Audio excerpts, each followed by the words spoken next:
Boa noite a todas e todos. Agradecer o convite, parabenizar a Comissão de Psicólogos Iniciantes pela organização do evento. Cumprimentar a senhora Liz, o professor Faria. Ele não sabe, mas ele inspira muito. Eu tenho tido um esforço tremendo nos últimos tempos, eu acho que já há uns 2, 3 anos, assim, eu tenho tentado ler mais a questão da economia, porque nós da psicologia temos uma tendência, né, a falar, não, porque o ambiente ele influencia na subjetividade, né, o meio influencia na constituição do ser humano, mas a gente pouco fala sobre o que é esse ambiente, né, pouco fala sobre que sistema a gente vive, o que acontece dentro da nossa sociedade. E como vivemos numa sociedade capitalista, é óbvio, né, que os economistas têm muito a contribuir, muito a falar, né, sobre esse nosso sistema. Então acho que é fundamental que cada vez mais a gente leia, né, os economistas, não qualquer economista, né? Tem livro novo sendo publicado, inclusive, faz um merchan. Referências marxistas, né? Bom, então a minha ideia aqui na fala diante do que os companheiros falaram é apresentar um esboço muito breve, mas muito breve mesmo, sobre o que seria o capitalismo, né, o que seria esse sistema que a gente vive. Lógico que falar do lado do economista é muito mais difícil, né, mas vou fazer um esforço em relação a isso. Logo em seguida eu pretendo falar algumas coisas sobre a conjuntura nacional, né, também sobre alguns projetos de lei, e aí sim, né, entrar propriamente dita nos impactos aí para a nossa categoria. Lembrando que tem muito pouca produção sobre isso, né? Então, assim, é muito difícil de você encontrar análises confiáveis, né? Que apresentem dados reais, assim, dos impactos que isso tem sido feito, né? Tem acontecido aí dentro da própria psicologia, tá? Bom, eu acho que uma questão básica, assim, para a gente entender sobre o capitalismo é entender que o capitalismo ele funciona a partir do equilíbrio entre a produção e o consumo, né? Então, tudo que se produz precisa necessariamente ser consumido. Então, se há um desequilíbrio entre o que se produz e aquilo que se consome, a gente entra em crise, né? Só que é óbvio que é muito difícil de você saber exatamente como equilibrar essa balança. Então, um exemplo, né? Agora, existe uma demanda muito grande da população por cachecol vermelho. Então começa a se produzir muito cachecol vermelho, porque a demanda está lá em cima e a produção de cachecol vermelho está lá embaixo. Nós temos que produzir mais cachecol vermelho até chegar lá em cima e atingir, né, esse equilíbrio. Só que você não vai saber a hora de parar, né? Então você vai produzir, até que você vai ter uma superprodução de cachecol vermelho, né? E assim, e por isso que de tempos em tempos você tem crise. Porque no momento que você entra numa superprodução de cachecol vermelho, esse produto já não é mais bem aceito no mercado, você já não tem mais tanta demanda por cachecol vermelho, e você vai parar a produção, né? Ao parar a produção, né, você vai, obviamente, atingir os outros setores da economia, né? Então, a crise que nós vivemos aqui hoje no Brasil, né, fala-se muito sobre crise econômica, crise política, é aquela famosa crise que começou lá nos Estados Unidos, né, em 2008, por uma superprodução também, né? Qual era o produto que estava sendo produzido lá, basicamente, em excesso, né? Era o setor imobiliário. Então, você tinha uma superprodução de imóveis, né? Você tinha mais imóveis do que a demanda comportava, né? E ao você ter essa superprodução, você vai atingir os outros setores. Como que você atinge os outros setores da economia? Então, a construtora que produz os imóveis, na medida em que ela não tem mais a necessidade de produzir essa quantidade de X de imóveis, ela vai mandar pessoas embora, né? Só que esse trabalhador que tinha o seu salário X, ele não era um salário destinado somente à compra de imóveis da própria construtora. Ele também utilizava o seu salário para comprar remédio na farmácia, para comprar o alimento no supermercado, né, para comprar outros serviços, inclusive o próprio serviço da psicologia, né? E na medida em que ele é mandado embora, né, ele vai deixar de consumir, então, ele vai deixar de consumir o remédio, ele vai deixar de consumir o alimento, vai deixar de consumir os outros serviços, né? Então, é assim que se atinge os outros setores da economia, né? Na medida em que essa pessoa é mandada embora, o setor de farmácia também passa a ser atingido, também vai diminuir, né, a demanda, vai diminuir a produção e assim por diante. Então, por isso que não existe uma crise localizada em um único setor.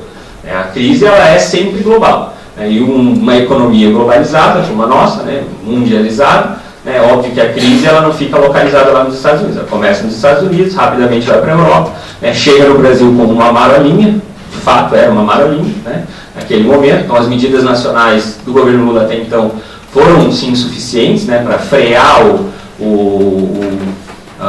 os efeitos da crise no Brasil, né, mas a gente sente os efeitos alguns anos mais tarde, que é o que a gente está vivenciando esse momento, né. Então a crise ela é tanto localizada em vários setores, como também ela não é restrita a um único país, né. Ela começa no país, mas ela atinge todos os demais.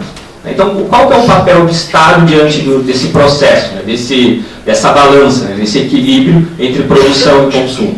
É óbvio que o papel do Estado é fazer com que essa balança ela se mantenha equilibrada. Então, se você tem uma superprodução, você não tem mais um consumo tão elevado daquele produto, o que você faz? Você prover políticas que incentivem as pessoas a consumirem aquele determinado produto. Então, o que o Lula fez, né, em 2005 aqui no Brasil, né? No início dos anos, do início do governo Lula até 2005, 2006 principalmente, né? Uma delas foi a redução do IPI, né? A gente lembra a redução do imposto sobre a indústria branca. Então a gente ligava a televisão, estava lá, né, aquelas milhões de propagandas das concessionárias, né? Redução do IPI, aqui é mais barato, redução do IPI e tal. Então, você diminuiu o imposto, você deixa de arrecadar para incentivar o consumo. Então, a demanda estava lá embaixo, a produção estava lá em cima. O que você faz? Diminui o imposto para fazer com que as pessoas comprem e consumam mais, né? Uma outra política, conforme o professor Faria já tinha dito, né, a questão do próprio Bolsa Família, que você injeta um dinheiro na parte de baixo, né? Então, o Bolsa Família injeta aumenta o poder de compra, né, aumenta a possibilidade das pessoas consumirem. Então, foi uma política salutar também naquele momento. E outra, Minha Casa Minha Vida. Então, Minha Casa Minha Vida também, né, é a mesma coisa. Você libera crédito para financiamento, né, financiamento imobiliário, faz com que as pessoas consumam cada vez mais. Então, o papel do Estado, né, acaba, numa sociedade capitalista, sendo para manter esse equilíbrio, né, entre a produção e o consumo. A gente tem alguns exemplos, né, que demonstram aqui na nossa história o quanto nós, réis mortais, somos atingidos por isso, né? E às vezes a gente não para pensar exatamente de onde vem, né? Eu lembro que quando eu estava no ensino médio, minha professora falou assim, eu estava professora de história, né, mas estavam falando sobre o crack de Nova York, a famosa crise de 29. Né? Aí quando foi explicar sobre a crise de 30 aqui no Brasil, falou, porque daí a gente queimou café, né? Tipo, queimar o café. Eu falei, nossa, mas como é que pode? Né? A gente queimou o café, que absurdo. Será que não tinha gente para tomar café naquela época? Né? As pessoas estavam sobrando café, né? Como é que faz isso? Eu não conseguia entender o que tinha acontecido naquele período, a ponto de que uma crise econômica lá nos Estados Unidos fez com que a gente queimasse o café aqui, né? Ao invés de você distribuir para a população. Olha como a nossa economia é perversa. É porque, por mais que tenha a demanda, você jamais pode fornecer esse produto gratuitamente. Porque se você fornecer esse produto gratuitamente, você quebra de fato, né? Aí sim, né, quebra de vez aquele setor econômico. Porque o Brasil naquele período era um país basicamente monocultor, né? A nossa indústria era muito, muito precária naquele período, né? A gente exportava, a nossa exportação era basicamente de café, principalmente para os Estados Unidos e Europa. A crise lá nos Estados Unidos atingiu rapidamente a Europa, eles deixaram de consumir o nosso café, né? E ao invés de você distribuir para os brasileiros, ao invés de você distribuir para as pessoas que poderiam tomar café naquele período, era mais econômico, né? Era mais para salvar o sistema capitalista, você queimar ao invés de fazer essa distribuição, para você não queimar também o próprio mercado interno. Se você distribuísse, você além de afetar o que era exportado, você afetaria também, né, aquilo que era vendido nacionalmente. Então, veja como é perverso isso, né? Você achar que é melhor você queimar ao invés de você distribuir. Né? A gente tem outros exemplos, né, do papel do Estado também mantendo esse equilíbrio entre produção e consumo. A própria moda, que foi criada nos anos 40 lá nos Estados Unidos, foi uma criação também para incentivar, né, o consumo. Então, tinha um período de crise, as pessoas estavam deixando de consumir. O que você faz? Inventa a moda. Né? A moda nada mais é do que uma invenção para fazer as pessoas consumirem cada vez mais. Então, se você tem um óculos de sol, aqueles modelos Ray-Ban, Ele pode servir, a função dele é a mesma função do que o óculos, aqueles abelhudo, né, que é feio pra caramba, aqueles abelhudo que acho que era no passado, no retrasado, que era moda. Mas você tem vários tipos de óculos de sol, mas cada ano é um ano diferente da moda. Você está consumindo cada vez mais para ficar na moda. Então, um ano a roupa é azul, no outro ano a roupa é rosa, no outro ano a roupa é verde. A função da roupa é exatamente a mesma coisa. Você precisa comprar cada vez mais roupa, né, porque isso faz com que as pessoas consumam mais e a nossa economia gire. Né. O Bush, né, o ex-presidente dos Estados Unidos, quando a crise chegou, né, com força lá nos Estados Unidos, o que ele fez? Né? Ele foi para a televisão e falou, ó, consumam. É isso que eu tenho a dizer para vocês, vamos consumir. Né? O Lula também fez isso aqui no Brasil. Né? Teve um pronunciamento oficial, né, na cadeia nacional, onde ele disse exatamente a mesma coisa no período de crise. Ó, agora é a hora de a gente não pensar em crise. Vamos para o shopping, vamos comprar, né, vamos consumir. E essa balança ela precisava ser equilibrada, né, entre a relação entre produção e consumo. Bom, os períodos de crise, né, às vezes a gente pensa que isso também não tem nada a ver com a psicologia. Acho que já foi demonstrado pelo professor Faria o quanto a gente, sim, né, atinge diretamente a subjetividade do ser humano, a ponto de que as pessoas se matam por isso, né, as pessoas se suicidam. Em 2008, na crise lá na Grécia, né, que foi o momento mais acirrado da Grécia, o aumento no número de suicídios chegou a 30%. A gente, 30% a mais de pessoas se mataram em decorrência do período de crise econômica. Será que isso não é material para a psicologia? As pessoas se matam por conta do desemprego. As pessoas, claro, né, o suicídio, acho que o sofrimento psíquico de uma forma geral, como sabemos, ele é extremamente complexo, né? Não existe uma causa única. Né? Então, existe uma multidão, né? uma complexidade extremamente grande, né, em relação aos motivos, aos fatores que levam as pessoas a sofrerem psiquicamente, fatores orgânicos, enfim. Mas a economia, os fatores objetivos, concretos da vida, né, então ter acesso a condições de vida é um dos motivos. Né, as pessoas chegam a se matar por isso. Então é sim, né, importante que nós psicólogos entendamos aí o que acontece com as questões econômicas para saber, né, de fato como as pessoas vivem e o quanto isso afeta o dia a dia, o cotidiano delas. Bom, daí a gente pergunta, então tá, mas então não é possível ter um outro tipo de Estado? Você está falando que o Estado sempre vai defender os direitos econômicos, vai defender o direito do capital, né, porque é para isso que ele serve, então não é possível ter um Estado de bem-estar social, um Estado de direito. Né? A gente tem um exemplo, né, o famoso exemplo que às vezes as pessoas sempre falam assim, mas o político está lá, é só ele escolher, né? Ele escolhe, vamos fornecer direitos agora. Né? Bom, ele já chegou lá assumindo alguma série de compromissos. Né? Então ele já está lá por causa disso. Né? Começa por aí. E mesmo depois, quando ele está lá, se ele quisesse trair os compromissos que ele tivesse assumido, existe uma série de fatores conjunturais que vão determinar se ele tem condições ou não tem condições. Né? A gente teve um momento na história que é famoso, reproduzido, muitas pessoas comentam, né, e falam que a gente deveria retornar ou então deveria reproduzir esse modelo aqui no Brasil, que é o famoso Estado de Bem-Estar Social Europeu, né, dos anos 40, dos anos 50, que foi um momento em que se tinha um pleno emprego, então estava todo mundo empregado, os direitos trabalhistas avançaram, previdência principalmente, né, então a Inglaterra, a França, enfim, né, então vários países europeus tinham ali uma série de direitos, né, o Bolsa Família, o famoso Bolsa Família da Inglaterra, chegava a R$1.500, né, então tinha muitos direitos sociais sendo garantidos naquele período. Mas existia uma conjuntura muito específica para que aquilo fosse possível. Não foi uma decisão dos governantes. Vamos lá, vamos oferecer direitos e ponto. Né? Então, quem vai para a guerra normalmente, num período de... A gente viveu logo depois, um período de Segunda Guerra Mundial, né? A guerra a gente fala que foi mundial, mas o centro dessa guerra era na Europa. Né? O Brasil mandou os pracinhas para a Itália. Né? Lá foi meramente figurativo. A guerra, de fato, ocorreu, né, centralmente lá na Europa. Quem vai para a guerra, normalmente, são os homens. Né? E quem são os trabalhadores? Os trabalhadores também, né, e mais ainda naquele período, eram os homens. Então, período de guerra, os homens morreram, você não tinha trabalhadores, mão de obra. Então, as poucas pessoas que estavam disponíveis ao trabalho estavam empregados, porque havia demanda pelo trabalho, né, mas o grosso mesmo, a massa trabalhadora, havia morrido, então não tinha um exército industrial de reserva. Não à toa, inclusive, é esse momento que as mulheres ganham mais espaço, né, no mundo do trabalho. Lógico que, sem desconsiderar toda a importância do movimento feminista, mas havia também uma conjuntura para que isso acontecesse, né? Não tem como a gente negar isso.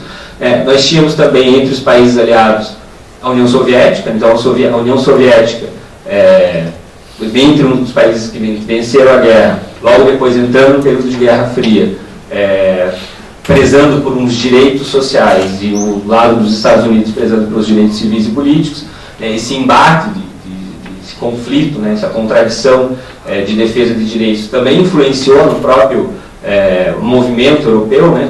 A Guerra Fria dividiu a Europa em dois, a ponto de que a influência soviética no financiamento de sindicatos, né, na defesa de direitos trabalhistas na própria Europa, influenciou, né, a elevação desses direitos. Enfim, então havia toda uma conjuntura específica, uma conjuntura que possibilitou, né, esse estado de bem-estar social. Então não se reproduz um modelo que aconteceu lá na Europa, né, em qualquer lugar do mundo. Então entender o contexto histórico, o contexto social, né, de determinado período, é o que pode ou não fazer com que a gente acredite nesse ou naquele discurso. Então, quando chega um período de campanha eleitoral, os candidatos falam assim: eu vou fazer isso, eu vou fazer aquilo.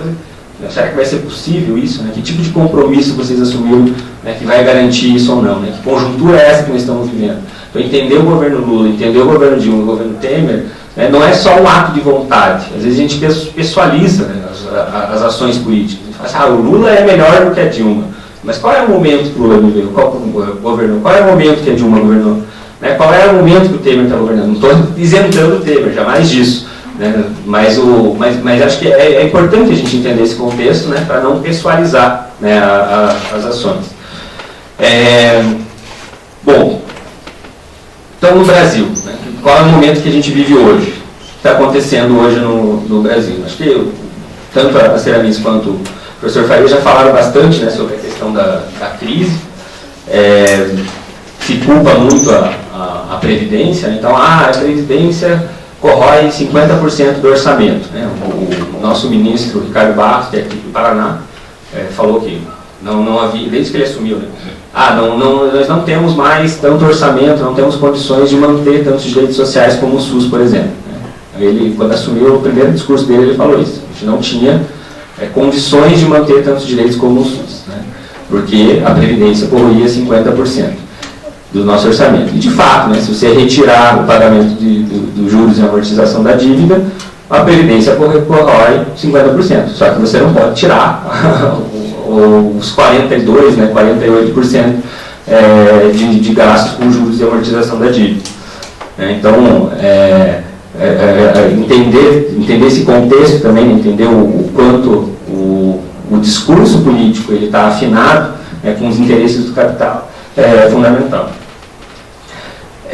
Só para a gente ter uma ideia, em 2015, que foi o período mais tenro aqui da nossa crise, né, o gasto com segurança pública foi de 0,34%.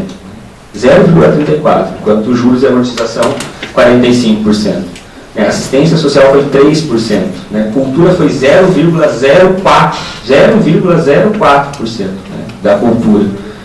E aí a primeira medida do governo Temer foi extinguir, né, o Ministério da Cultura. Vejam, eu queria tirar 0,04% do orçamento com o discurso de que era necessário conter gastos.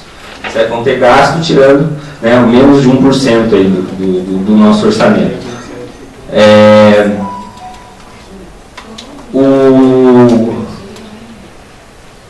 Então, o período de 2015, né, foi um período de mais acirramento da nossa crise, mas em contrapartida, os bancos naquele mesmo período lucraram 96 bilhões. Né? Então, vejam, peraí, Temer assume, a gente está cortando gastos, tem que tirar o Ministério da Cultura, tem que ter reforma da Previdência, mas como é que os bancos, no período de crise, né, lucram 96 bilhões? Eles aumentaram, de 2014 para 2015, eles aumentaram o seu lucro líquido em 20%. Né, 20% de aumento do lucro líquido. Então, será que todo mundo está sendo atingido pela crise igualmente? Será que essas medidas elas não estão justamente protegendo os banqueiros, protegendo as grandes empresas, protegendo os exportadores ao retirar direitos dos trabalhadores? Né?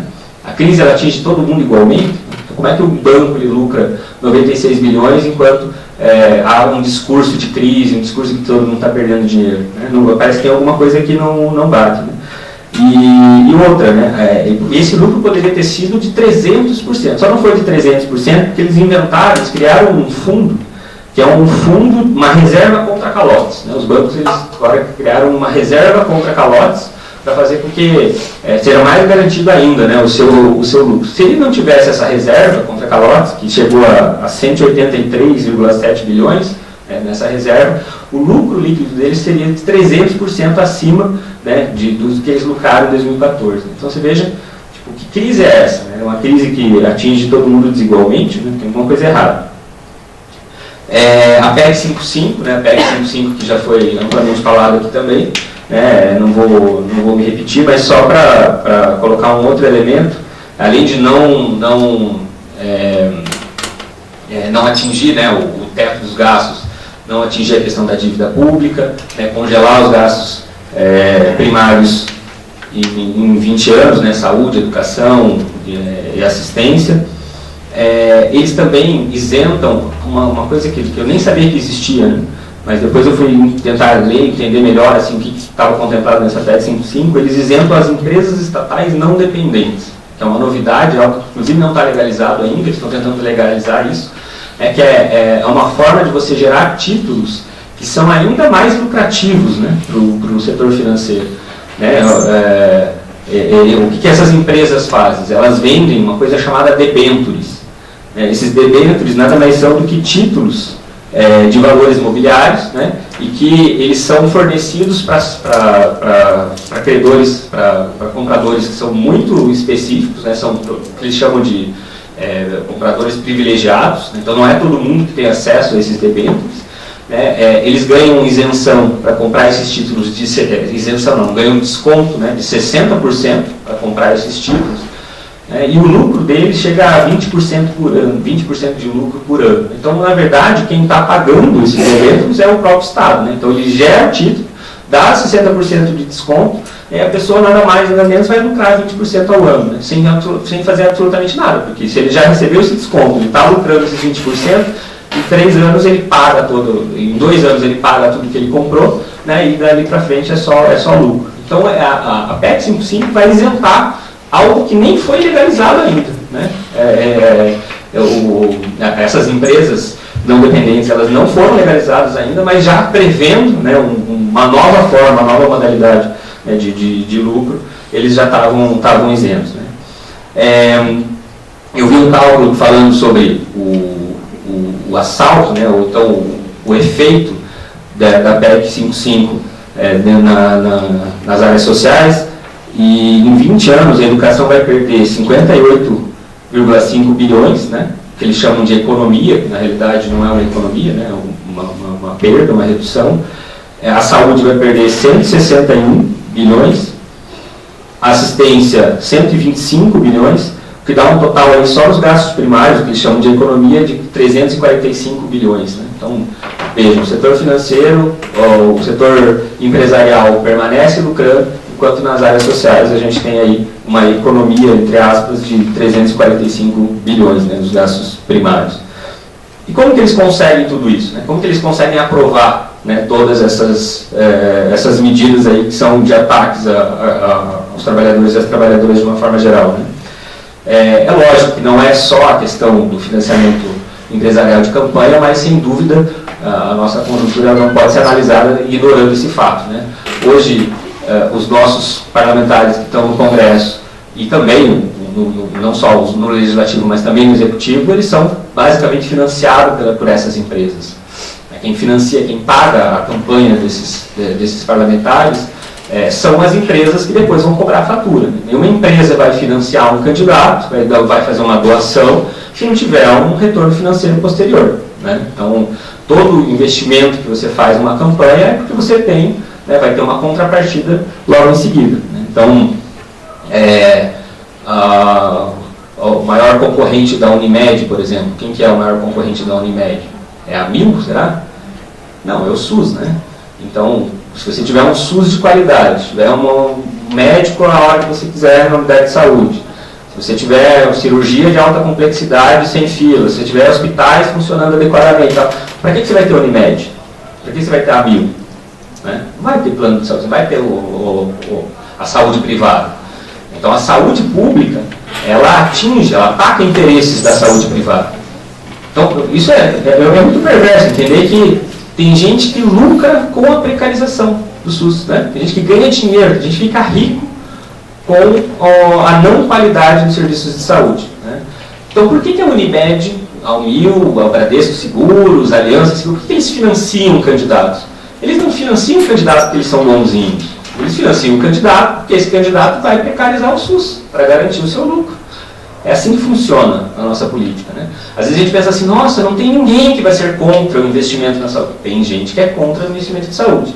São contra o financiamento de saúde porque eles perdem dinheiro com isso. Por isso eles pagam pessoas para irem lá para cima, né, e precarizar o nosso sistema de saúde. Então não à toa o nosso ministro da saúde, não é qualquer pessoa, né? Então o Ricardo Barros, na última campanha, quando ele foi candidato a deputado federal, recebeu R$100 mil do presidente da Aliança Seguros lá de Maringá. É uma operadora de planos de saúde.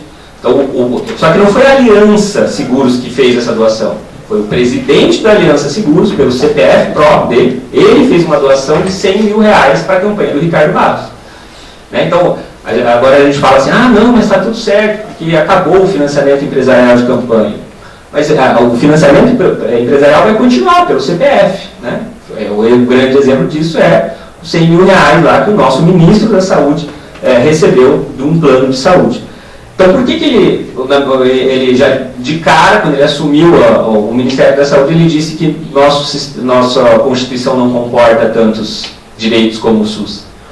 Ele está atendendo o direito da população ou está atendendo o direito da Aliança Seguros, que foi quem pagou a campanha dele? Né? Agora ele está falando que ele vai querer implementar o plano de saúde popular. Vocês ouviram isso? Plano de saúde popular, que é um preço mais barato, né, para as pessoas das classes mais baixas, né, terem acesso a planos de saúde.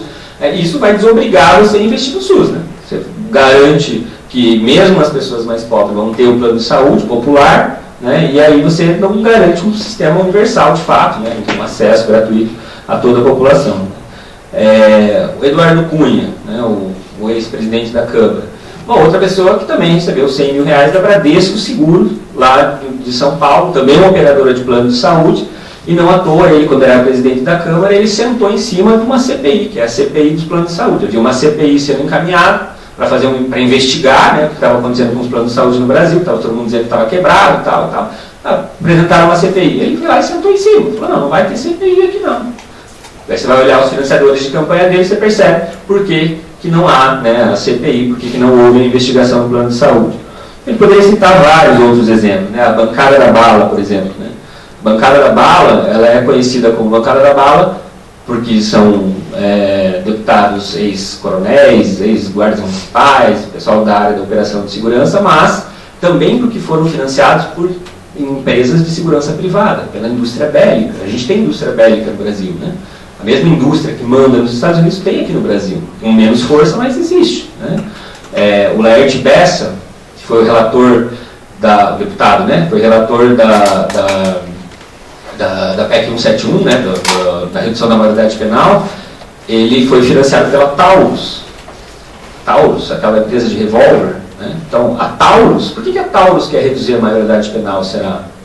Né? A bancada da bala, além da redução da maioridade penal, está apresentando um projeto de privatização das penitenciárias e de revisão do Estatuto do Desarmamento. Né? Então, eles querem facilitar a compra de armas. Então, hoje você tem que ter 26 anos, né, para conseguir o porte de armas, eles querem reduzir para 21.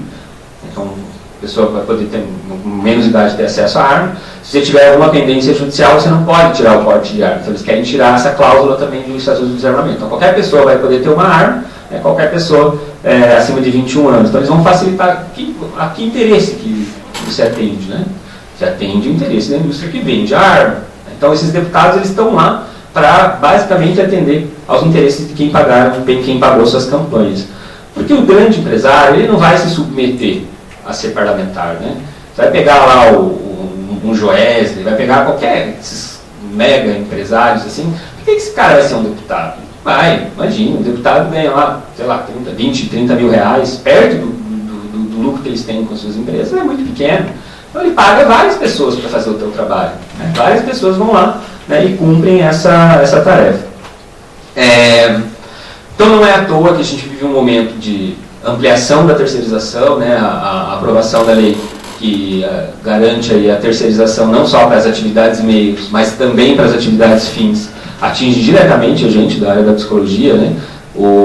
Aqui em Curitiba nós temos os CAPs, eles são quase todos terceirizados. Nós temos um CAPs público só, todos os outros são geridos pela FIAES, pela Fundação Estatal de Direito Privado aqui de Curitiba.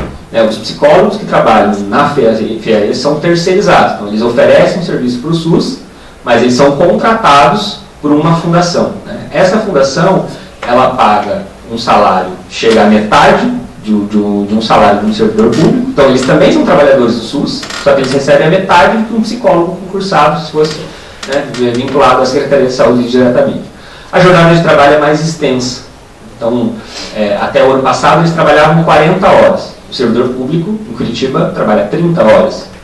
A gente, o ano passado, conquistou pelo Sindipsi, conquistou as 36 horas para esses trabalhadores. Né? Então foi difícil, né? Foi uma batalha tremenda, mas a gente conseguiu reduzir de 40 para 36 horas. Mas ainda assim é maior. Né? Então eles recebem a metade, trabalham 36, enquanto o servidor público trabalha 30 horas. Então a precarização com a terceirização, ela é sem dúvida um dos principais elementos. Você tem mais dificuldade de fazer luta, porque o trabalhador terceirizado, você está lotado num local, mas o seu empregador é outro, então fica é muito mais confuso, né? E no mesmo local de trabalho você tem várias empresas que subcontrataram outras pessoas, então você não tem um sindicato único, então é uma forma assim, né, não só de precarizar o trabalho, mas também de diminuir as possibilidades de organização, né, sindical. A reforma trabalhista nem se fala. Quando você coloca, você diz que o negociado prevalece sobre o legislado, você está dizendo assim, olha, você olha na televisão, parece bonitinho, né? A Globo, os telejornais falando assim, nossa, agora o trabalhador vai ser livre para negociar com o seu patrão. Mas que negociação é essa? Será que isso é uma negociação em pé de igualdade? As duas forças, elas estão equiparadas? Porque para ter uma negociação, você tem que ter duas forças que têm as mesmas possibilidades de garantia, né? de vencer ou de negociar. Mas quando você vai negociar com quem te contrata, quem tem a caneta na mão é o contratador, né? Quem é o patrão. Né? Você se submete, você vende sua força de trabalho ali e a vontade, o final é dele. Né? Então, o que você tinha mal e mal, era uma legislação que fazia com que essa relação ela não fosse uma relação completamente a Deus dará. Né? Então, patrão, pera lá, você é mais forte, mas você tem que respeitar alguns princípios. A jornada de trabalho tem que ser tanto, né? O salário é mínimo, tem o salário mínimo, você não pode ser tão baixo. Né? Então você tinha uma mediação, as leis elas faziam isso, né? Elas fazem isso, né? Com que a relação entre o trabalhador e o patrão ela não seja completamente à vontade desse patrão. Né? E principalmente a existência de sindicatos. Né? Porque o poder de barganha do trabalhador é a coletividade. Isoladamente, o trabalhador vai negociar com o patrão, ele vai perder sempre. Ele sempre vai perder. Né? Ele tem a possibilidade de ganhar quando ele está organizado. Quando tem um coletivo forte, orgânico, tem uma entidade que não você despessoaliza as ações do trabalhador, né? E aí bota a coletividade acima dessa pessoalização, aí sim há a possibilidade. Você faz greve, peraí, você não aceita, então a gente para a produção, né? Então a gente para o serviço, até a hora que a gente chegar a um meio termo. Então a greve é uma garantia de equiparar os poderes, né? Equiparar o poder de negociação. Só que a reforma trabalhista, ela não só coloca o negociado sobre o legislado, né, acima do legislado, como ela enfraquece os sindicatos, tirando o imposto sindical. Né? Ela fala assim, vale mais a negociação do que a lei, só que o lado do trabalhador a gente vai deixar mais fraco, a gente vai tirar o imposto sindical. Isso, e olha, o imposto sindical também é algo extremamente debatido no próprio movimento sindical. Estou falando aqui como presidente do Sindicato dos Psicólogos. Mesmo no sindicalismo não é um consenso. Né? De fato, assim, a gente tem um imposto que obrigue a pessoa a contribuir com uma entidade de representação e tal, é algo meio complexo e questionável. Né? O ideal seria que o trabalhador fosse lá, se filiasse, contribuísse, né, voluntariamente para fortalecer a sua entidade de classe, mas Infelizmente não é isso que acontece muitas vezes. A gente obteve conquistas aqui como Sindicato dos Psicólogos, como eu falei, a redução para 36 horas, né? Mesmo a campanha das 30 horas, que não foi vitoriosa a nível nacional, mas a gente bateu na trave, né? A gente conseguiu aprovar no Congresso, a gente quase derrubou o veto depois, né? Teve um veto do presidente, quase a gente conseguiu derrubar de volta no Congresso. Está tramitando novamente as 30 horas, então há possibilidade, sim, de alguns anos voltar à votação desse projeto. Agora, imagine, daqui a alguns anos, se a gente tiver um sindicato, tiver um movimento sindical mais fraco do que a gente tem hoje, né? As possibilidades de aprovação da redução da jornada para 30 horas é menor do que a gente tem hoje. Né? Então, o fortalecimento do sindicato é o que garante a aprovação, né? de garantia de direitos e tal. A reforma da Previdência, acho que também já foi amplamente debatida e não tem por que repetir. Então, assim, nós somos atingidos, enquanto psicólogos, de várias maneiras. Acabou o tempo? Tá, então, analisando. Acho que uma delas eu já falei, né, a questão da terceirização, o aumento do número de suicídios, né, as pessoas elas sofrem pelo desemprego, elas sofrem por questões objetivas, concretas, condições de vida. É por isso que as pessoas têm uma procura maior também ao número de psicólogos, ou pelo menos deveria ter, né, porque olha que contradição. O momento que as pessoas mais estão sofrendo, elas mais precisam de um psicólogo, é o momento que elas têm menos dinheiro para poder adquirir um serviço, né? De um psicólogo clínico, por exemplo. E é o momento em que nós, psicólogos, temos menos procura. Por quê? Porque as pessoas estão perdendo emprego. Né? Então, as pessoas perdem o seu emprego, têm menos condições, precisam mais, mas têm menos condições de acessar o serviço de um psicólogo clínico. Né? Então, aí os clínicos, hoje, a gente assiste a uma enxurrada de contratos com planos de saúde. Isso também decorre da crise, né? Porque se você tivesse uma demanda, tivesse muita gente com um salário alto, a ponto de conseguir contratar um psicólogo particular, sem precisar recorrer a um plano de saúde, né? O próprio serviço do psicólogo também seria mais valorizado. Né? Então, quanto menos condições financeiras as pessoas têm, mais elas vão recorrer a esses subterfúgios. Os planos de saúde hoje, não sei se vocês sabem, mas tem psicólogo que chega a ganhar R$5 por consulta, né? Num convênio. Imagina, R$5 uma consulta. É um absurdo, né? O plano de saúde ainda impõe limites de sessão de 30 minutos, 8 sessões no máximo. Então, tudo que a gente aprende na faculdade, né? Do setting terapêutico, uma série de questões ali relacionadas às abordagens, isso cai por terra. Chega na prática, quem determina é o plano. É o plano que vai dizer como você vai agir, quanto tempo você vai atender, né? Tem gente que chega a atender 16, 17 pessoas por dia, psicólogos. Imagine, né? Então, isso também decorre de um período de crise. Acho que era isso, para deixar um espaço para a gente debater aí. Então, me agradeço mais uma vez aí o espaço. Desculpa falar muito rápido, porque 30 minutos eu comecei aí 200 por hora, mas acho que era para dar conta do que tinha para falar. Obrigado. Eu tenho uma para começar o povo a se animar. Eu vou entrar um pouquinho na polêmica das comunidades terapêuticas, né? A Selma passou por isso rapidamente, talvez o Thiago possa falar sobre isso também. Dessa grande discussão, e existe uma confusão, né, sobre ser a favor ou contra do serviço da comunidade terapêutica, que é uma coisa, né, que não é isso, não é essa a minha pergunta, mas a questão do ser contra o financiamento, né, da comunidade terapêutica. Eu queria que vocês comentassem um pouquinho sobre isso, brevemente. Então, a questão é aquilo que eu pontuei, né? Um CAPS custa 28 mil e atende o CAPS 1 e atende até 100 pacientes. O CAPS lá na Lapa está com 400 pacientes. A gente trabalha, né, um baita overbook. Uma comunidade terapêutica recebe 1.000, com 40 pacientes ela recebe 40 mil. Ela não é um estabelecimento de saúde, ela não tem profissionais da área de saúde, a RDC diz que ela deve ter um profissional de nível superior, mas não diz qual. E um supervisor e monitores com formação em dependência química, mas não especifica qual é essa formação. Então, a comunidade terapêutica, reconhecidamente pela comunidade, presta um bom serviço. Algumas comunidades terapêuticas são boas, sim. E tem profissional, tem médico, tem psicólogo, tem enfermeiro, tem terapeuta ocupacional, enfim. Mas essas não querem financiamento público. Essas não querem. Elas cobram bem. para oferecer um serviço bom e as pessoas contratadas em boas condições de trabalho. O problema das comunidades terapêuticas são relações de trabalho precarizadas. Às vezes a gente tem um psicólogo lá que é voluntário, que sai da faculdade e acaba de trabalhar lá porque quer ganhar experiência.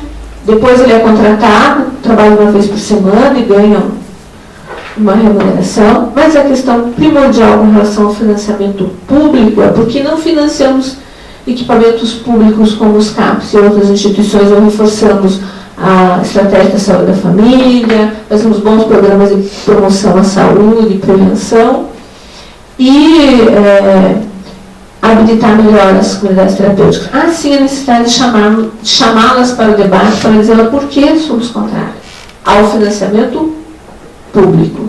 Porque a gente vê uma série de coisas, o CFP tem um caderno que fez uma inspeção em 2011 em 68 instituições, comunidades terapêuticas, e encontrou uma série de violações de direitos humanos. O IPEA, a convite do Senado, fez um levantamento que durou 2014 e 2015, com as 2.000 comunidades terapêuticas que estão cadastradas no Senado, mas hoje se estima que existam mais de 4.000 comunidades terapêuticas no Brasil. E dessas, só 500 participaram desse survey. Dessas 500, apenas 10 participaram do estudo qualitativo. E eles apontam uma série de violações de direitos humanos. Né? Então, lembra lá que a nossa premissa é a defesa intransigente dos direitos humanos. Então, isso é uma questão. A outra questão é o método moral. A não assimilação da questão do modelo de redução de danos. Existem N modelos para tratamento das questões relacionadas ao uso de álcool e outras drogas. O modelo Minnesota, o modelo medicamentoso, o modelo clínico, o modelo psicoterápico, o modelo moral. O problema é se basear em um só modelo e negar que, por exemplo, exista o modelo de redução de danos. Então, essas negações, esse modelo é uma questão de ponto de vista ético-estético.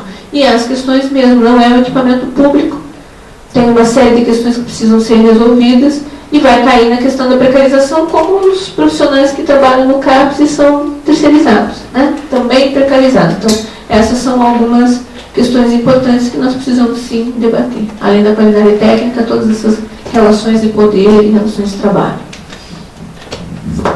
Bom, eu assim, tenho um posicionamento radicalmente contra a existência das comunidades terapêuticas por um motivo simples, assim, né? Sempre quando fala assim, mas nem toda comunidade terapêutica viola direito. Nem toda, sempre falam das exceções, né? A regra não é essa, mas falam das exceções para justificar a existência da regra, que é bizarro, né? Porque a regra é, sim, vinculação religiosa no tratamento, né? E essa é a regra. A grande maioria das comunidades terapêuticas, elas assumem um viés religioso no tratamento, né? E é o modelo moral, né? Então, o encontro com Deus e tal, sem questionar a questão da fé das pessoas, não é disso que se trata. Agora, quando a gente fala de serviço público, quando a gente fala em saúde mental, o que deve embasar o provimento das políticas sociais, das políticas públicas, é a ciência, e não a fé, óbvio, né? Então, acho que ali já tem uma questão incongruente, né?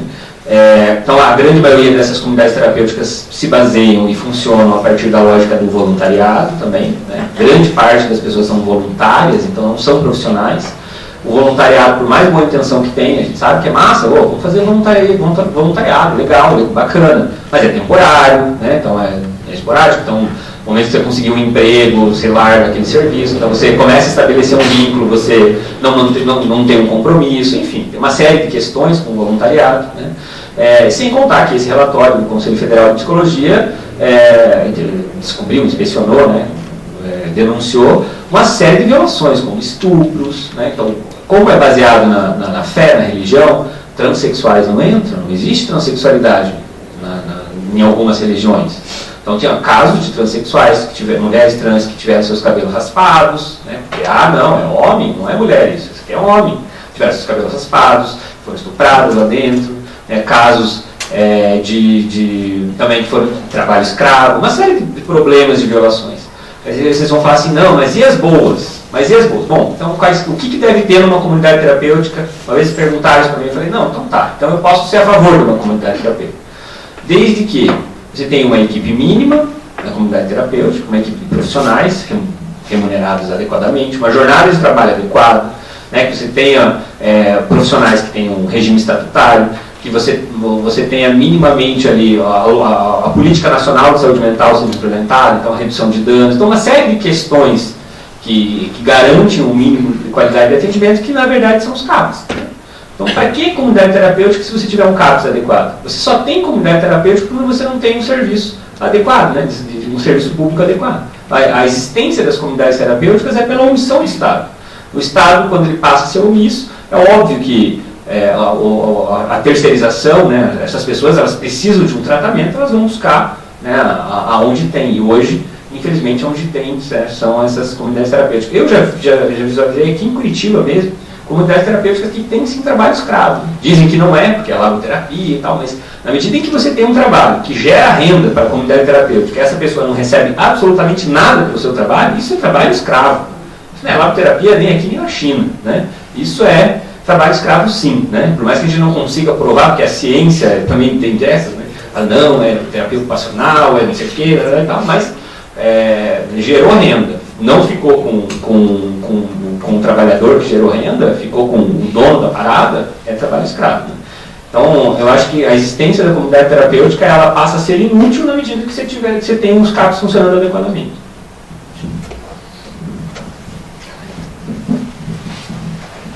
A minha pergunta é para o professor Faria. Eu fiquei um pouco intrigada na parte que você falou sobre a ilegitimidade do sistema judiciário. Em parte eu concordo, né? Vejo um pouco disso, mas eu queria saber como que o senhor enxerga tudo que vem acontecendo agora, na atualidade, com a questão da Lava Jato, e se o senhor acredita com esse movimento que tem sido visto no sistema jurídico, em algum poder de mudança em todas essas questões que a gente discutiu a partir desse movimento. Bom, o sistema judiciário em geral ele está politizado. Ele não está só politizado, ele está partidarizado. A Operação Lava Jato seria, no meu entendimento, uma operação bastante providencial.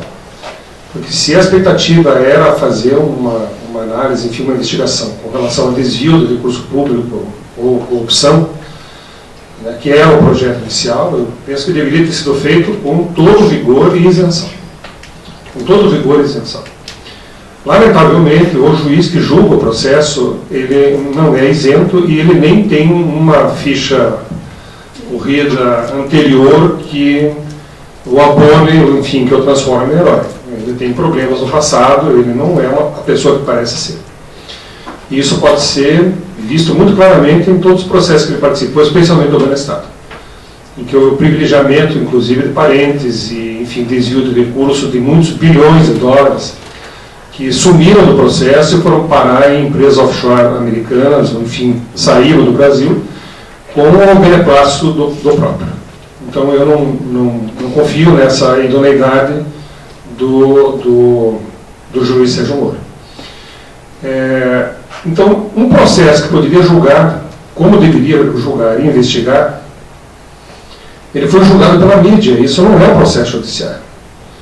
A mídia não tem a condição de impor pena a ninguém, e nem de julgar, e nem de estabelecer culpa, a não ser o processo transitado e julgado. Eu não acredito que o presidente Lula seja inocente das coisas. Mas o fato é que no processo que eu tive a pachorra de ler, boa parte dele, não há qualquer evidência material de propriedade do triplex, que é pelo que ele foi julgado.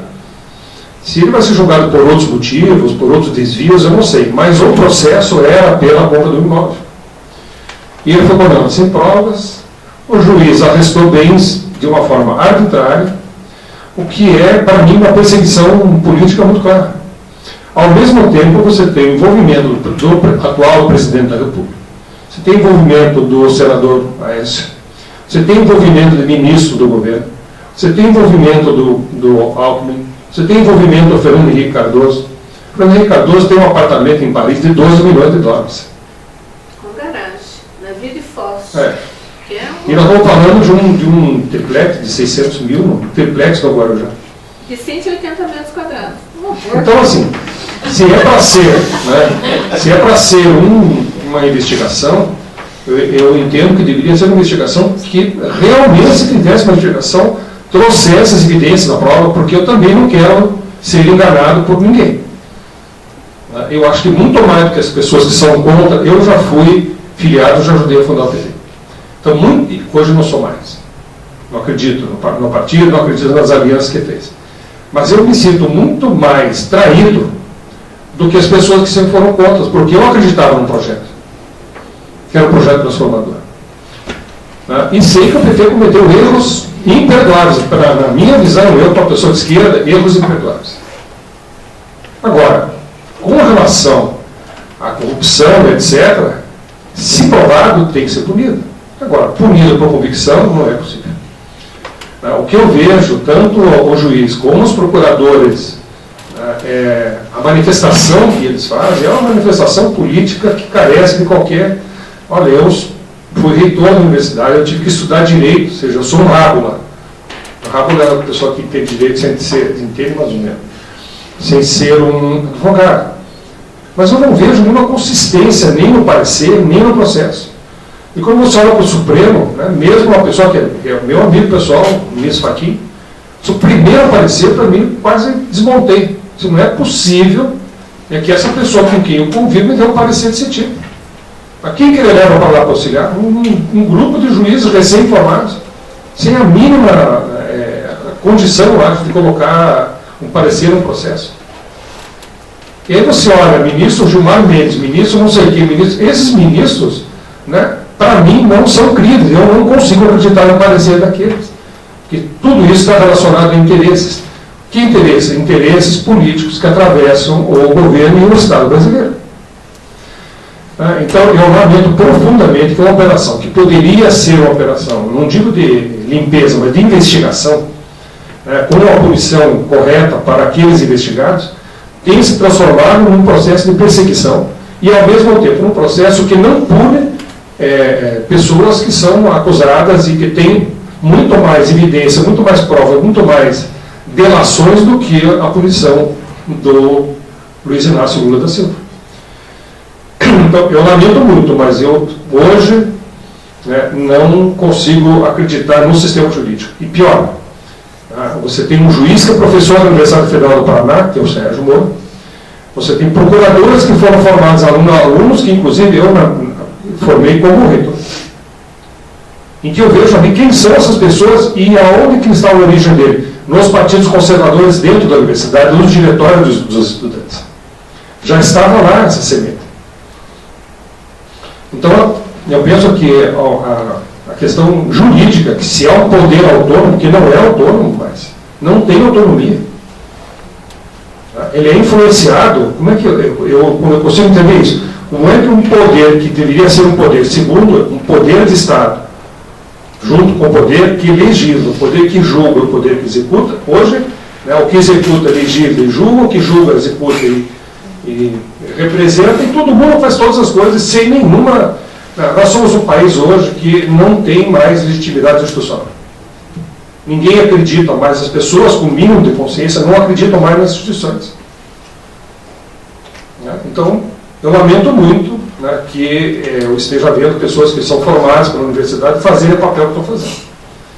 É uma coisa que vocês olharem, que colegas de vocês psicólogos estão cometendo, enfim, desvios de conduta por força de crenças quaisquer. Porque eu sou formado assim, mas eu tenho uma crença tal, não atendo fulano porque é transexual, não atendo fulano porque é negro, não atendo fulano porque não sei o quê. Então você está vendo pessoas do direito julgando assim, discriminadamente, com discriminação. Ou seja, discriminando o seu julgamento. Então, é nesse sentido que eu não tenho nenhuma confiança. Eu não coloco no meu, sinceramente, no meu Face faz muito tempo que eu não comento mais nada. Porque eu acho que não tem mais nem o que comentar. Nós estamos numa situação tão estapafúrdia que nem para comentar, mas eu não consigo mais comentar. Eu só boto hoje assim, fotografia de neto. Aí todo mundo curte, acha bonito, tal, tem 300 curtidas. Aí eu faço um comentário e ninguém vai curtir, porque todo mundo discute. Né? A gente já consegue ter uma situação. Eu fui deletando, não, fui. Como é deletar? Ocultando. Hã? Ocultando? Não. Desseguindo. Não, desse. Para de seguir. Desassinar. Não, não é só parar de seguir. Amizade, bloqueou. Bloqueei. Bloqueei, assim. Irmãos, meus irmãos, bloqueei, meus irmãos.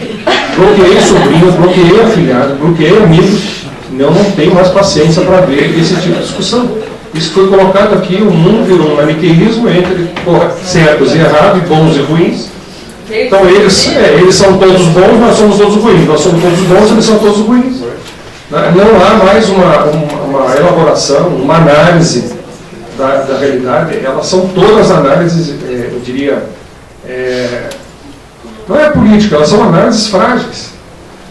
Então agora, a gente pensando, eu como professor, como pesquisador, etc., que, enfim, olho para a realidade do ponto de vista do concreto, que não acredito na aparência das coisas, que eu acho que a aparência, que quando você olha para um objeto, ele tem muito mais coisa a dizer do que ele parece. Não acredito no imediato das coisas, enfim, não acredito na investigação, na ir atrás. Vocês fazem isso na vida como profissionais. A primeira fala de uma pessoa que vocês atendem não é a fala. Tem que ir procurar. Muito bem, aí nós acreditamos no primeiro cara que vê na televisão fala uma bobagem. E nem vamos atrás procurar o que tem atrás. Tá? Então, essa coisa virou de tal maneira que eu não consigo nem mais conviver com as pessoas de esquerda e nem mais com as pessoas de direita. Com as pessoas de direita eu nunca consegui conviver bem. Mas agora já não estou conseguindo conviver com as pessoas de esquerda, que são cegas para o que está acontecendo à esquerda. Nós perdemos a nossa capacidade de fazer um projeto de sociedade. A esquerda hoje não tem um projeto de sociedade. Ela é, em grande parte, responsável pelo que está acontecendo aqui. Deixou espaço, não existe espaço vazio do poder. Se você não ocupa, alguém pega. E voltando para a tua questão, o Poder Judiciário perdeu, para mim, a sua legitimidade. Eu não creio mais nesse poder. Claro que eu respeito as pessoas que trabalham lá, os juízes, tem juízes profissionais, aqui está a Rafa, que já foi minha orientanda, que trabalha no Poder Judiciário, todo o esforço que as pessoas fazem, evidentemente que tem, mas ele como poder, como poder legislativo, como poder executivo. Você pode ter bons governadores, mas você não consegue acreditar num governo. Você pode ter bons prefeitos, mas você não consegue mais acreditar na prefeitura. Então é uma lástima, mas eu acho que por isso que eu coloquei no início. Né? Nós temos que conseguir ir à rua para transformar o país. Eu preciso tomá-lo nas nossas mãos. Mudar o sistema de representação, mudar a maneira como as coisas são colocadas. Ou seja, se eu sou juiz de um processo, né, eu tenho que olhar pela lei. Se a lei está com problema, eu tenho que mudar a lei. É a mesma coisa. Eu estou lá hoje tendo que produzir artigos para ir para a CAPES, artigo A1, A2, etc. Eu não concordo com essa avaliação. Acho que essa avaliação é um desastre. Está acabando com a ciência. Mas é pelo que eu sou avaliado. Então, se eu quero mudar isso aqui, eu tenho que lutar para mudar o critério pelo qual nós estamos sendo avaliados. Essa é a nossa luta. E nós não mudamos isso. Não fizemos isso, infelizmente, e eu me incluo. Eu também me acomodei. Também achei que agora o mundo ia melhorar, ia embora. Né? E o que a gente fez? A gente menosprezou a capacidade estratégica da direita de retomar o seu lugar da pior forma possível. Nós fizemos isso, nós deixamos esse espaço. Muito livre, muita vontade, e eles ocuparam sem fazer nenhum esforço. Olha, tirar a Dilma foi uma coisa sem nenhum esforço, foi uma coisa que nem existiu. Julgar o Lula é fácil, se julga ser uma coisa que nem tem prova. Vejam aonde nós chegamos. Isso é ocupar um espaço político tranquilo. Você faz o que quer, diz o que quer. As pessoas perderam a vergonha de assumir que são corruptas, que desviam, que fazem malandragem, que pagam para deputado. Perderam a vergonha. Porque antes era por baixo do roof. No tempo Fernando Henrique, nós vamos tempo para descobrir que tinha sido passadinho. Hoje o cara assume. Paguei tanto para a conta, deu tanto para cada um, deu tantos lotes. Nós perdemos a vergonha. E nós estamos aqui assistindo, não sem saber o que fazer. Ou nós, nem falo reagimos, porque reação não serve. Ou nós revolucionamos, ou deixamos eles tomarem conta do jeito que está. Então, nesse sentido que eu não acredito. Não é só que o Poder Judiciário está com problema. O país inteiro está com problema. Como diz uma coisa que eu vi. Não é o Brasil que tem que mudar, é o país inteiro. Aquelas coisas que dizem no Face, não é só o Brasil que tem que mudar, é o país inteiro. Não sei mais o que. Eu acho que é bem emblemático essa questão do justiciamento. Isso mostra que as pessoas não acreditam mais no poder da justiça. Porque, assim, um que não fez nada é condenado. O outro que não tem um apartamento é condenado. O senador do Helicoca, que são 300 quilos de cocaína. Bobagem, troco de pão. O filho da desembargadora que foi pega no carro com 130 quilos de maconha, com não sei o quê, com arma, foi solto para fazer o tratamento na clínica. O menino, que numa manifestação dos Black Blocs estava com pinho-sol, foi preso, aí respondeu liberdade, estava caminhando na rua, plantaram um cigarrinho de maconha nele, está preso de novo por tráfico de drogas por um cigarro de maconha. Sendo que há um construto na lei que estabelece que a partir de 8 gramas você é considerado traficante. Mas como ele não era primário, ele está lá, com um cigarro de maconha. O cara com 130 quilos, não. Então essa sensação de impunidade está nos levando ao que aconteceu há 20 dias atrás aqui. Os meninos, o famoso pula-catraca. Todo mundo já passou por isso no ônibus, ele fica irritado, o menino faz uma bagunça, você fica, mas...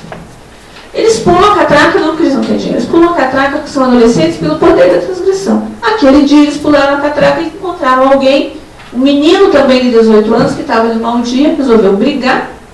O menino que pulou a catraca respondeu, porque eles são afrontosos, marrentos, e o outro que pagou a passagem, que viu que o amigo estava brigando, foi lá fazer, na turma do deixa disso, levou uma facada fatal no coração. Menino, 17 anos, 3º ano do ensino médio, estudando para fazer o vestibular, para ser polícia. Isso é o exemplo do justiçamento, isso que a gente vai começar a ver. As pessoas estão perdendo, né, o véu de civilidade está caindo.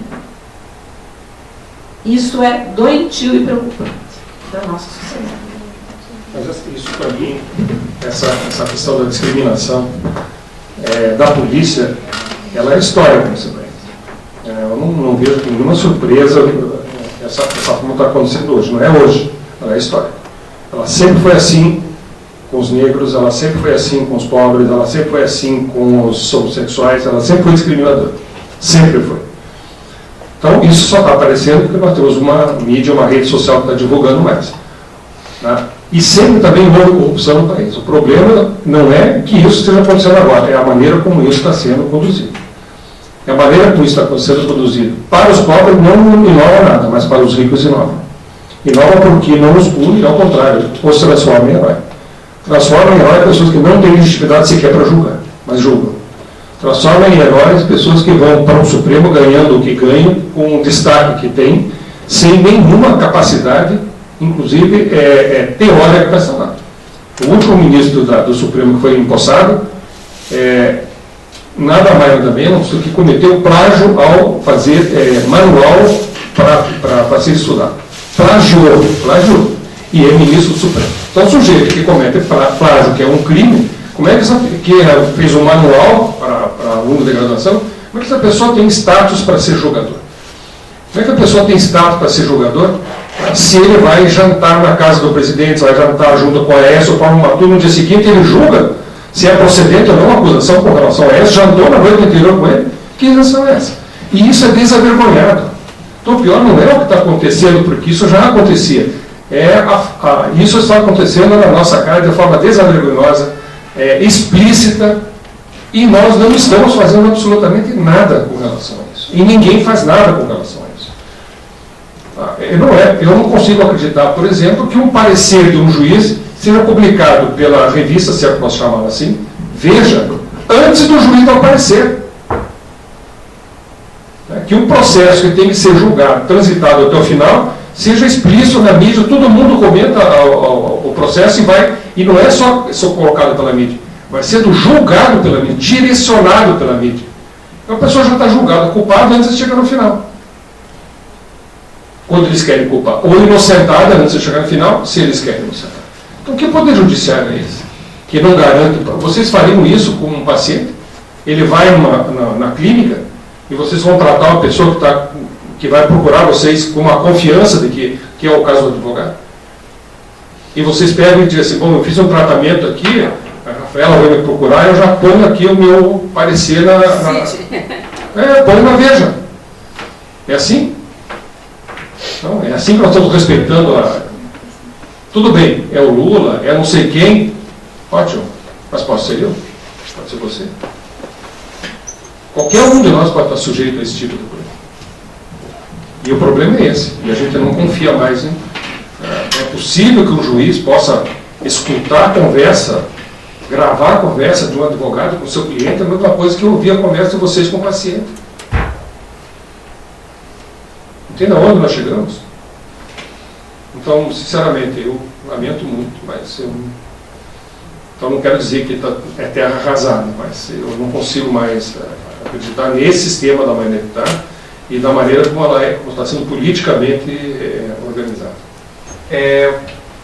Queria ouvir uma fala tua justamente como poderia ser democratizada essa questão dos sindicatos, isso que tem uma demonização que é muito forte no Brasil, essa demonização, né, dos sindicatos, e uma reprodução de falas que julgam, né, os sindicatos como voltado a um lado A, a um lado B, e enfim, as pessoas perdem essa noção, né? Queria saber como que pode ser democratizado, né, de que maneira a gente pode discutir isso daí, trazer para as nossas reflexões, e como nós vamos conseguir lidar com isso, né, visto todo esse cenário político. Obrigado. Bom, acho que você fez a pergunta e já respondeu. Realmente, a gente passa por um momento de demonização, né, e dos sindicatos, mas também proposital, né? Então, não é à toa que quando você pensa em sindicatos, você já pensa, isso é coisa do PT, isso é coisa da CUT, é coisa do MST, é coisa de corrupto, né? Você iguala a todo mundo. Que é a imagem que a Fiesp, que a FIEP, a imagem que os grandes empresários e a mídia, de uma forma geral, tenta impor aos sindicatos, né? Porque uma das maneiras de você tirar cada vez mais direitos dos trabalhadores é você também impedir a organização deles, né? A forma que a gente tem de garantir 30 horas, a forma que a gente tem de garantir um piso salarial aprovado a nível nacional, a forma que a gente tem de resistir aos ataques que estão vindo aí com previdência, trabalhista e tal, é se organizando coletivamente. E como que se organiza coletivamente? Com sindicatos, né? A gente pode até dizer, não, vamos pensar em associações, vamos pensar numa nova forma de organização, podemos pensar em várias formas de organização. Agora, hoje, institucionalmente, legalmente, quem tem essa prerrogativa é o sindicato, né? E por exemplo, lá no SINDIPSI não tem absolutamente ninguém que é filiado ao PT, mas todo mundo acha que a gente é petista. Todo mundo acha que é todo mundo do PT, né? Não tem ninguém filiado ao PT, né? Há uma confusão, né? As pessoas têm essa imagem hoje em dia, por conta desse ataque, de que falar em trabalhador, essas palavras, esses termos, eles estão muito carregados de uma simbologia negativa hoje, né? Isso também foi arquitetado, né? Não foi algo que veio do dia para a noite, assim, né? Você ataca coletivamente aquela classe ao quebrar qualquer estrutura de representação, né? A gente lá no SINDIPSI hoje está bem preocupado, né? Muito preocupado, porque a reforma trabalhista ela vai prejudicar principalmente os sindicatos pequenos, principalmente, né? Os grandes sindicatos, lá, os metalúrgicos do ABC, eles têm força hoje para, de fato, conseguir impor, numa negociação com o sindicato patronal, conseguir impor ali uma ou outra conquista. Não estou dizendo que vai ser 100% isso, mas os sindicatos maiores são aqueles que têm mais possibilidades hoje de garantir direitos, né? E os pequenos são aqueles que vão ser relegados, né? São aqueles que vão perder a sua estrutura, né? E vão ter cada vez menos direitos. Hoje, como a nossa base ela é toda pulverizada, né? A nossa base é toda pulverizada. Você vai lá, num hospital tem um psicólogo, 2 psicólogos. Numa escola tem um psicólogo. Então, como é que você faz uma greve da categoria? Você faz uma greve da categoria. Você faz greve por local de trabalho, em conjunto com outros sindicatos, né? Então, a reorganização produtiva fez com que a classe trabalhadora ficasse toda fragmentada. Não foi os sindicatos que fizeram isso. Muita gente fala assim, é um sindicato profissional que fragmentou a classe. Não, a fragmentação da classe veio pela reorganização produtiva, né? Então você tem muita terceirização, você tem contratações que são das mais variadas esferas do mesmo local, então é aí que vem a fragmentação. Os sindicatos profissionais vêm em decorrência disso, inclusive. Então a forma como a gente consegue fazer uma greve é em articulação com outros sindicatos, fortalecendo aquele local de trabalho. Só que se a gente estiver fraco, né, a tendência é a gente não obter conquistas. A campanha das 30 horas, né, a última campanha, nós aqui do SINDPSI, a gente teve um protagonismo nacional. Né? A gente conseguiu organizar não só comitês em cidades aqui no estado, mas a gente organizou comitês fora do Paraná. Né? A gente levou ônibus, caravanas para Brasília, a gente fez uma grande mobilização, a gente ficou fazendo lobby com parlamentar no Congresso. Mas isso tudo requer financiamento, né? Requer estrutura, requer participação principalmente. Né? Muita gente fala assim, mas o SINDPSI tinha que fazer. A gente faz, só que o problema é que a conquista não vem pelo fazer do SINDPSI, ela vem pela participação da categoria. Uma coisa é a gente falar para o governador, que a gente está já há alguns anos tentando aprovar o piso salarial aqui no Paraná, né? Uma coisa é o SINDPSI bater na porta do chefe da Casa Civil, né? Que antes era o Ciarra, agora é o Rossoni. O Rossoni nem recebe a gente, mas o Ciarra recebia pelo menos. Uma coisa é a gente bater na porta lá do Ciarra e falar assim, queremos um piso, 3, 4 pessoas. Outra coisa é uma categoria inteira bater na porta do Ciarra, né? Uma manifestação na porta do Ciarra. Então a pressão ela vem por parte da estrutura, mas com a participação. Né? Então o SINDPSI está aberto, a gente tem grupos de trabalho, né? A gente sempre publica na nossa página os eventos, as atividades, né? E se não tiver nenhuma atividade naquela semana, você quer conhecer o sindicato, liga para a gente, manda uma mensagem, a gente vai receber, porque a gente carece muito da participação da categoria. Então eu acho que hoje a maneira que a gente tem de resistir não adianta a gente achar que a coisa vai acontecer amanhã. Acho que a conjuntura não está favorável. A gente não vai conseguir aprovar as 30 horas amanhã, não vamos ter conquistas nessa conjuntura. Mas a gente precisa se fortalecer porque a reviravolta vem. Né? Eu não tenho dúvida que os momentos de ascenso e descenso, eles são esporádicos. Né? Se hoje a gente está perdendo, amanhã a gente pode estar ganhando. Só que a gente só vai estar ganhando se a gente estiver organizado. Né? Então fortalecer as entidades eu acho que é fundamental nesse momento, sem dúvida. Obrigada, Thiago. Vai comentar? Bem rapidinho. Nos anos 80 e pouco eu estava participando de uma reunião e havia uma proposta de atrair indústrias para Curitiba e eles, enfim, já tinham da cidade industrial, mas eles queriam atrair mais indústrias. E os proponentes, que eram a prefeitura do estado, apresentaram uma série de vantagens, porque Curitiba é um lugar atrativo para as indústrias. E uma delas, eu lembro muito bem que eu estava na reunião, eles disse assim, aqui em Curitiba nós não temos greve. Daí eu fui falar de você, de fato, Curitiba tem uma grande vantagem, que não tem greve. E ela não tem greve porque ela não tem classe trabalhadora. Então, quando vocês começarem a trazer indústria, vai vir junto essa coisa chamada classe trabalhadora. E a classe trabalhadora, quando ela não está feliz com a empresa, ela faz greve. Então não tem porque não tem trabalhador. Quando tiver trabalhador, vai ter greve. A minha questão que você coloca é a seguinte, eu penso em não há saída para qualquer transformação, a não ser de forma organizada, a não ser com organização. Não tem saída. O problema é que a mesma organização que é aquela que te leva para frente é aquela que te mata. Por quê? Porque ela estabelece um sistema interno de poder, né, cria oligarquias, cria grupos internos que impedem a democratização que ela luta lá fora. Então eu penso assim, um sindicato, para querer ser um bom sindicato, ele precisa ter uma democracia interna na sua gestão. Porque se ele for uma estrutura autoritária, uma estrutura de poder interna, embora ele seja o veículo para você ir para frente, ele também é o veículo para te direcionar para onde esse grupo dirigente deseja te direcionar. Então, eu não sou contra o sindicato, né? Eu sou filiado ao sindicato há muitos anos, mas eu penso que o processo de gestão interna do sindicato tem que ser democrático. Tem que ter participação, tem que ser discutido. Senão é um direcionamento, a mesma coisa que acontece nos partidos, vão direcionando você para um lado, Né? E em vez de representar, representa um grupo político do partido, um grupo político do sindicato. Né? Então, essa contradição, eu acho que eu estudo o poder das organizações há 40 e poucos anos. Né? Quer dizer, essa contradição é que ele tem que enfrentar. De fato, a única forma de avançar na luta é organizar, sem dúvida nenhuma, e a organização é o lugar onde você pode se enterrar. É difícil a gente discutir isso daí, porque tem uma acomodação, né? É uma acomodação. Então, você só pode, na verdade, eu penso assim, é necessário, você tem que estabelecer essa luta no interior do sindicato, do partido, porque é a forma como nós temos para avançar na luta política, mas eu penso que é urgente há muitos anos a gente começar a discutir a forma interna dos partidos e dos sindicatos. Tem sindicato que não adianta, né? O sindicato está na mão de um grupo há muitos anos.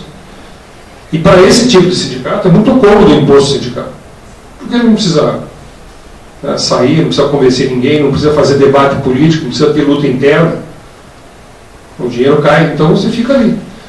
Eu acho que o sindicato tem que agir politicamente, ele tem que democratizar, tem que abrir a discussão, tem que levar adiante aquilo que o sindicato está representando e não os interesses de um grupo. Então, eu acho que a nossa tarefa não é só fazer a luta política organizada na sociedade, mas também tem que fazer uma luta política organizada internamente às nossas associações, os partidos, os sindicatos, enfim. Tem que democratizar interna para que a luta seja um reflexo, senão nós caímos nisso que está aqui, né? A nossa acomodação, né? Nós não participamos, somos excluídos das entidades de representação, elas não nos representam e fica tudo como está. Então, há anos eu reclamo isso. Né? Nós vamos começarmos a olhar para o micropoder para lutar no macro.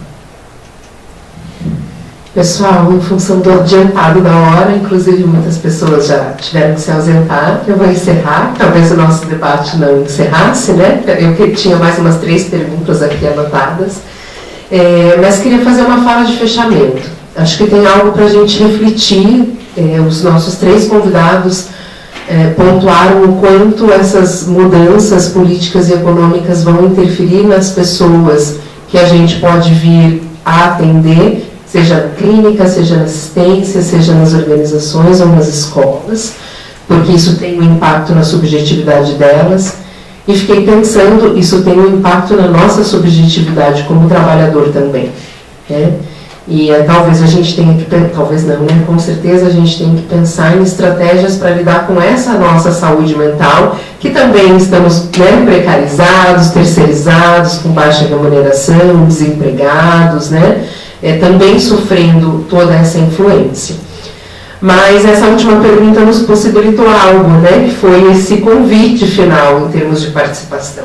A gente sempre questiona o que a gente pode fazer, o que a gente pode fazer, e o caminho é esse, né? E a gente está aqui falando, por exemplo, de 2 entidades representativas, né, que é o sindicato e o Conselho de Psicologia. Então, acho que a gente pode finalizar isso com um convite para que as pessoas participem dessa organização social, né, enquanto cidadão e enquanto categoria, nos órgãos que existem para isso, para que a gente possa juntos, né, pensar e mobilizar coisas que possam ser importantes para toda a nossa categoria. Então, a gente finaliza com esse convite para a participação de todos. Eu agradeço novamente, né, a presença no evento e a presença até esse horário. Já são quase 10 horas, então vamos descansar. Muito obrigada e obrigada aos nossos palestrantes. A fala foi ótima. Muito obrigada.